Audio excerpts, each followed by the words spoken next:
UP सरकार युवाओं के स्किल को बढ़ाने के लिए कई सारी योजनाओं पर काम कर रही है। इसका इम्पैक्ट आप देख रहे हैं या इसका इम्पैक्ट दिखने में वक्त लगेगा? 2014 से पहले देश में किसी ने स्किल डेवलपमेंट की बात नहीं की। हमारे माननीय प्रधानमंत्री नरेंद्र मोदी जी जब 2014 में देश का शासन संभाला तो स्किल डेवलपमेंट का अलग से एक मंत्रालय बनाया गया। उत्तर प्रदेश की सरकार ने उल्लेखनीय काम किया। स्किल डेवलपमेंट का कॉम्प्रिहेंसिव डेवलपमेंट उत्तर प्रदेश ने किया है। अगर पिछले 5 साल के आंकड़ों को आप देखेंगे तो उत्तर प्रदेश को में पलायन काफी हद तक रुका है। कल तक जो कारपेंटर थे आज वो कारपेंटर कॉन्ट्रैक्टर बन गए। क्या आपके पास इस तरीके का कोई फीडबैक है कि सरकार की नीतियों का जो डायरेक्ट व्यापार के लिए नहीं, उस स्किल पर, उस व्यापार पर, उस इंफ्रास्ट्रक्चर, उस माहौल पर असर पड़ता है? यूपी में भय था, अपराध था, तो उत्तर प्रदेश के मुख्यमंत्री योगी आदित्यनाथ जी के नेतृत्व और उनकी संकल्प शक्ति ने उत्तर प्रदेश को भय मुक्त और अपराध मुक्त प्रदेश बना दिया। हमारे जो युवा है, अगर हम उनको देखें, उन्होंने जो इनोवेशंस किए हैं, कमाल के इनोवेशन है साहब। ये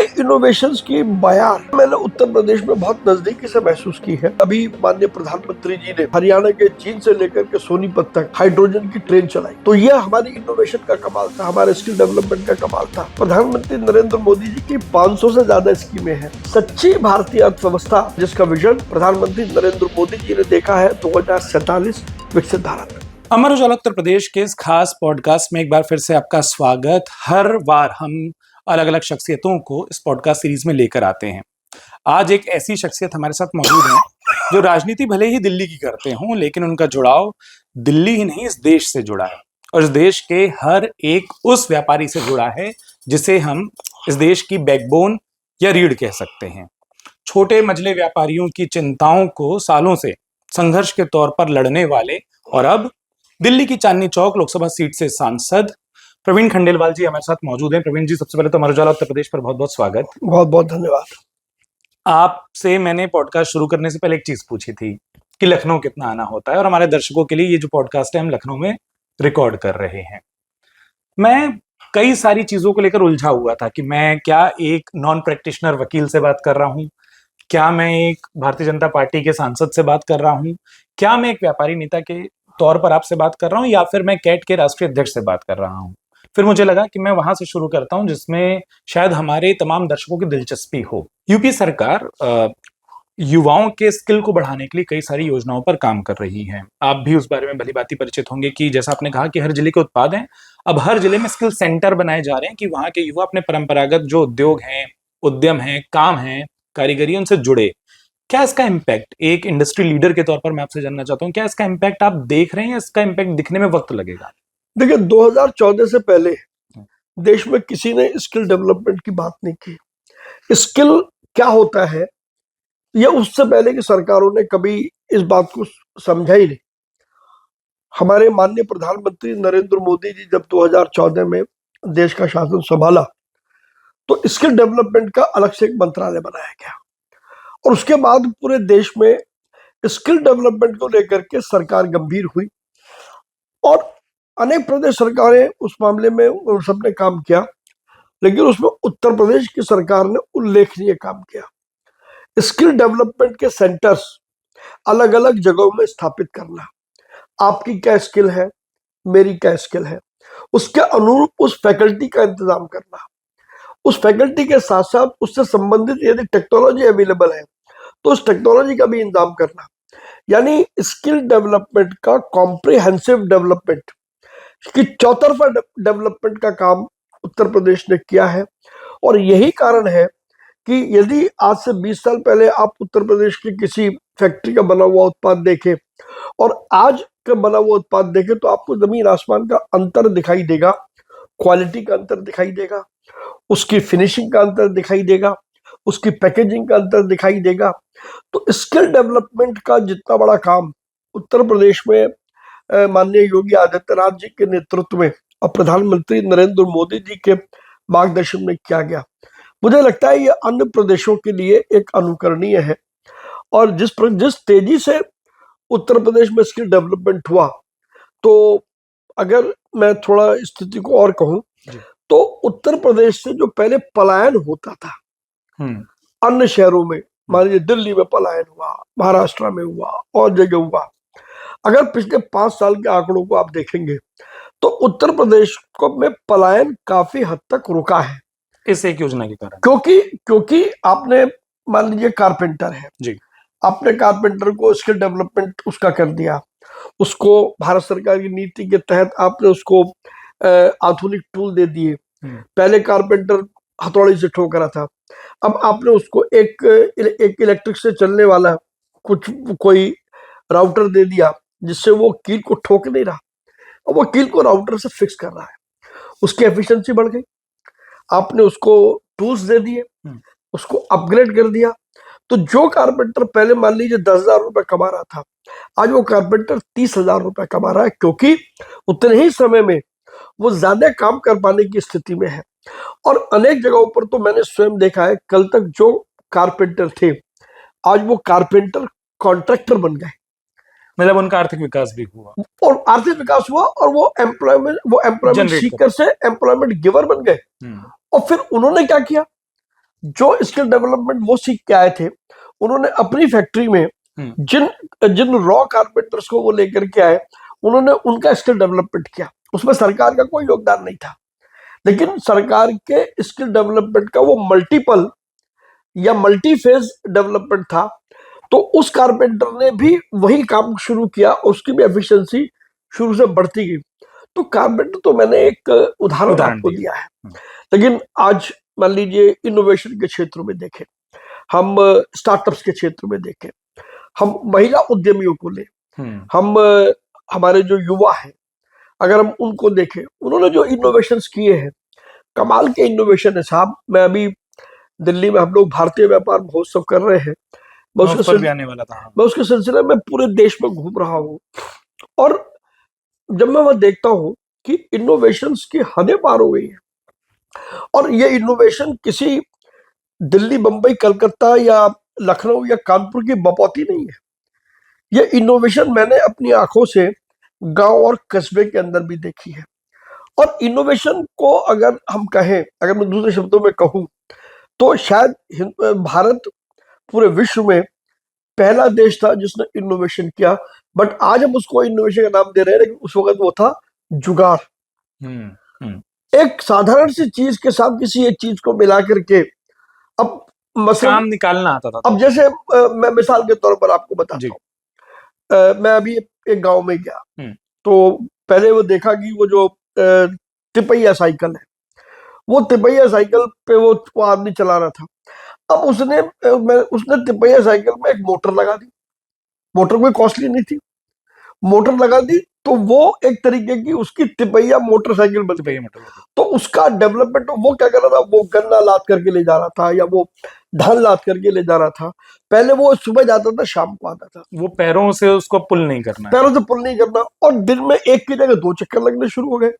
तो ये इनोवेशंस की बयार, मैं इसको बयार कहूंगा, ये मैंने उत्तर प्रदेश में बहुत नजदीकी से महसूस की है। और भी प्रदेशों के अंदर स्किल डेवलपमेंट हुआ है, बड़ी मात्रा में स्किल डेवलपमेंट हुआ है। आज अभी माननीय प्रधानमंत्री जी ने कुछ दिन पहले ही हरियाणा के जींद से लेकर के सोनीपत तक हाइड्रोजन की ट्रेन चलाई है। तो यह हमारी इनोवेशन का कमाल था, हमारे स्किल डेवलपमेंट का कमाल था। तो ऐसे ना जाने कितने स्किल डेवलपमेंट उत्तर प्रदेश में हुए हैं। फर्क सिर्फ इतना है कि वो लाइमलाइट में नहीं आ पा रहे या उनकी कोई हैंड होल्डिंग नहीं कर रहा। यहाँ पर मेरा सरकार को जरूर एक सुझाव है, मैं ये जरूर जानना चाहता हूँ, क्योंकि आपसे एक्सपर्ट के तौर पर ना जो कमी है वो भी साफ। यहाँ पर मैं एक सुझाव सरकार को देना चाहता हूँ कि जहां हम स्किल डेवलपमेंट करते हैं, उस स्किल डेवलपमेंट का एक मॉनिटरिंग सेल भी बनना चाहिए। मैं जब बताता हूँ उसका फर्क क्या है। मान लीजिए मैं किसी एक स्किल डेवलपमेंट सेंटर का मॉनिटर हूँ, मैं वहां मॉनिटर कर रहा हूँ कि वहां पर किस किस की स्किल क्या क्या है। भगवान ने हर व्यक्ति को एक स्किल दी, अलग स्किल दी है। और अगर मुझे लगता है कि एक व्यक्ति की स्किल है जो कलाकार में माहिर है, तो मैं मॉनिटरिंग करके उसके हैंड होल्डिंग का भी व्यवस्था करूं कि वो जहां फिर वो कला पर डेवलप हो सके वो वहां जाए। क्योंकि खाली स्किल डेवलपमेंट वो अधूरा विकास है। संपूर्ण विकास या कॉम्प्रिहेंसिव डेवलपमेंट वो है जब हम उसको उसके सही मुकाम तक लेकर के जाते हैं। और हैंड होल्डिंग अगर मैंने उसकी कर दी, अगर मुझे लगा कि ये अच्छा कलाकार है, ये अच्छा कारीगर है, उसकी मैंने हैंड होल्डिंग कर ली और हैंड होल्डिंग करके अगर लेगा, तो क्या पता उसमें से ही कोई कोई अब्दुल कलाम बन सकता है, उसमें से कोई नया आदमी नाम निकल करके निकल सकता है। मैंने भी इनोवेशन इतने सारे देखे हैं कि कई बार सोचते हैं कि इतने इनोवेशन अगर हम इनके हैंड होल्डिंग कर ले सरकार के स्तर पर, और सरकार ही क्यों करे, हमारे जो प्राइवेट इंस्टीट्यूशंस है, मैं तो अपनी ट्रेड एसोसिएशंस को कहता हूँ, आप देखिए हर चीज सरकार के वो छोड़ देंगे, सरकार करेगी, क्यों करेगी सरकार जी। जब हम पब्लिक प्राइवेट पार्टनरशिप की बात करते हैं तो हमारे जो सामाजिक संगठन है, मान लीजिए हमारे विभिन्न समाज है, समाजों के संगठन है जी। वो हैंड होल्डिंग करे ना, हमारे व्यापारी संगठन वो हैंड होल्डिंग करे ना। एक पत्रकार के तौर पर आपको एक चीज बता सकता हूँ कि यूपी में स्किल सेंटर्स के साथ ये हुआ कि बड़ी कंपनियां, जैसे कि अगर मैं नाम लूं, जैसे टाटा है, उन्होंने कई स्किल सेंटर्स को एक तरीके से एक्वायर कर लिया। एक्वायर सही शब्द नहीं होगा, वो उसके साथ जुड़ गई और वो वहां पर ऐसे स्किल सेट दे रही हैं जो उनके लिए रेडी टू एम्प्लॉय जनरेट कर रहे हैं। तो जो आप कह रहे हैं वो शायद स्मॉल स्केल पर भी हो जाए तो और अच्छा होगा, क्योंकि अभी बड़ी इंडस्ट्रीज तो यूपी में नहीं, लेकिन इसमें मैं एक और बात कहना चाहूंगा, बिल्कुल बहुत अच्छा है, मैं टाटा या उन जैसी कंपनियों का धन्यवाद करना चाहता हूँ एक व्यापारी क्षेत्र में काम करने के कार्यकर्ता होने के कारण से, लेकिन वो एक कंपनी का बंधक क्यों बने? टाटा उसकी स्किल डेवलपमेंट के जो जितने भी मॉडल हो सकते हैं वो करे, और टाटा उसको ये कहे या कोई भी जो उसको मदद कर रहा है वो उसे कहे कि देखो पहली opportunity, first right of refusal मेरे यहाँ तुम्हारा है, नहीं तो तुम आ जाते। अक्सर मैंने देखा है कि कुछ कंपनियां 3-3 साल का 5-5 साल का 5-5 साल का ब्लैकआउट पीरियड कर लेती है। इसका मतलब है कि हम देश को, ये संपदा देश की है, ये मेरी आपकी या किसी व्यक्ति की नहीं है। यदि हम उसको उसका ऑप्टिमम स्किल डेवलपमेंट करके, और अगर हम उसको कहें कि तू अब आजाद पंछी है, क्या करना चाहता है बता, मेरे साथ काम करना चाहता है, मैं तेरा स्वागत करूंगा, और तू खुद से कुछ करना चाहता है तो आप उसको ऑप्शन दो। और ये जो हम स्किल डेवलपमेंट जो भी कंपनियां कर रही हैं, इनको कहें कि ये स्किल डेवलपमेंट आप CSR में करो, तो वो जो ब्लैकआउट पीरियड आपने डाला हुआ है 3-5 साल का, कम से कम ब्लैकआउट पीरियड में किसी की प्रतिभा का दंश ना हो, ये इस बात को जरूर सुनिश्चित करेंगे तो मुझे लगता है कि हम भारत के इनोवेशंस को, भारत के स्टार्टअप्स को, मैंने हर साल अपनी आंखों से बहुत सारे स्टार्टअप्स को खुद मरते देखा है, हैंड होल्डिंग कोई नहीं कर पाया उनकी। तो स्किल डेवलपमेंट और हैंड होल्डिंग, और ये शब्द केवल स्किल डेवलपमेंट पर लागू नहीं होता, हमारी जितनी स्कीमें हैं सरकार की, आज प्रधानमंत्री नरेंद्र मोदी जी की 500 से ज्यादा स्कीमें हैं जो अलग अलग लोगों के लिए है। उन स्कीमों का लाभ उन लोगों तक कैसे पहुंचे और उनकी हैंड होल्डिंग कैसे हो जाए, अगर मुझे लगता है कि इन 2 मुकाम पर हम ठहर जाए तो हमारी अर्थव्यवस्था में गुणात्मक परिवर्तन आएगा, नंबर 1।